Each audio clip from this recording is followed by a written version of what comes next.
So, what's up guys? Yan. So, naana po tayo bagong video na hataga na to og reaction. So, kini na video guys, ambot lang. Medyo murag maulaw ta dining dapita. Kay tungod na ay mga foreigner, ibang lahi. Dili mga Filipino citizen. So, ang nahitaboan dinhi sa atong House of Representative. Woo! Masyaking na lang jud ta. So, ato sang i-play ang video, then atong tagag reaction. Let's go! Now, Mr. Chair, I'd like to ask if Meta could be able to provide us a data of whatever your community standards are, because we don't even know. Alright. Di ba? Honorable Congressman Abante, gusto ni Kong na pangayoon ang data sa community standard ni Meta. Honorable Kong, first of all, tama yung sinabi ng I know you're going to answer us with a lengthy statement. Just give us a data.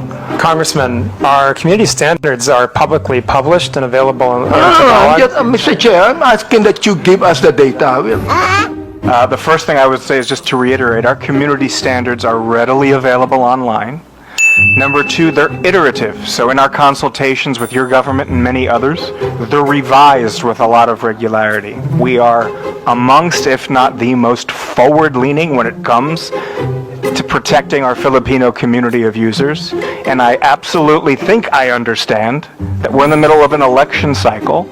Things are heated here at the moment, but that does not distract me or my team from our constant everyday work in battling off-platform harm for our users. nakapublic po yung community standard ng Facebook. Pwede nyo po yung ma-check doon sa Facebook. Oo. Nandun lang po yan sa Facebook. Nakapublic po yan, yung community standard. Pero kung ang gusto mo, yung data talaga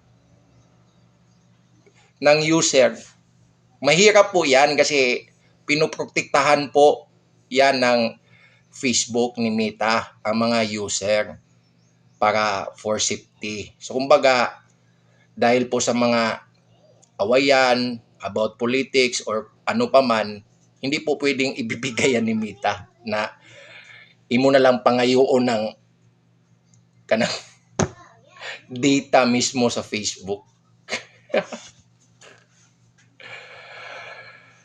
Kung dili ka owner na app, so siguro ang owner lang na apps ang naikatungod na mo check or ang main programmer anang Facebook na server. Sila kay naikatungod na mo tanawa ng mga data. Pero bisan gani sila ginalikayan na nila og check kay tungod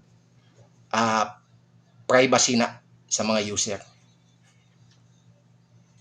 Ug napa si Luis Tro yata to, di ba? Hindi, si itong isang babae na to.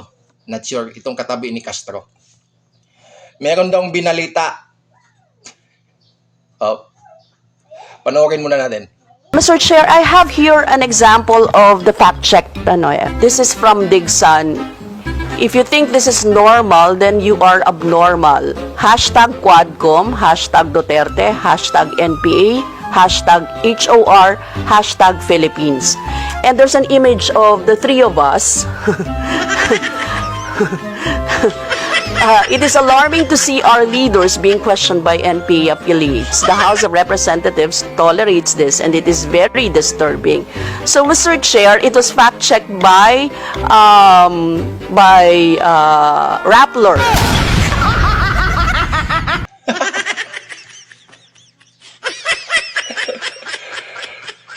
meron daw binalita tapos galing daw mismo sa Rappler.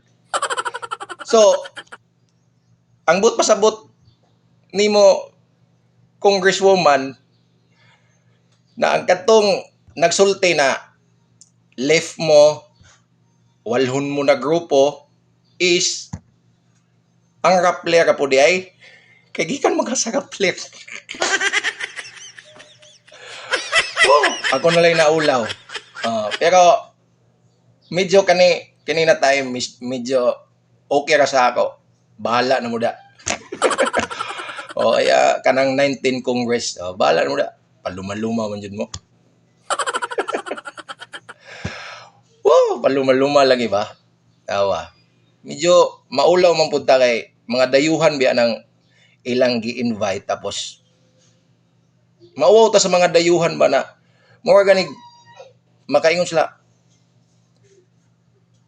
are the Filipino is this the Filipino racist? Is this the Filipino attitude? Are the Filipinos are ignorance? Are the Filipinos are ignorant about the social media apps? Are they did not know about this? Are they what we can call this is so napa-English na noon tanoon. Basin kantsawan ta ba? Wala. Dili jud basin. Gikantsawan na jud ta. Pero okay ka na kay kamo man pudang gikantsawan na 19 Congress pero medyo madamay lang gyapon kay Pilipino man gyapon mo. Di ba? So bahala na mo. At least mapukaw mo ba sa dugay na ninyong sigig tulog. At least mukag ma-wake up mo na ganito pala yon. Ambot guys, di ko kahatag og saktong reaksyon ani kay tungod unsa ba may atagan og saktong reaksyon in taon ani na video. Wow, sumora to guys. Wala lain. Medyo nawawan jud ta sa mga foreigner. Pero okay ka. Pero nawawan jud ta. Dawato na lang jud nato. Inana man ang Pilipino karon. Dati sa kay Duterte na tayo medyo proud ta na Pilipino ta. Then ang uban na mga lahi is taas kay pagtanaw sa ato, girespeto ta nila. Walay magpabuang-buang sa ato og hilabot, walay magpabuang-buang sa ato og kantsaw-kantsaw. Sa time ni President Duterte kay tungod kabalo sila na ang atong presidente ay wala gatiyaw-tiyaw. Pero karon medyo niubos ta.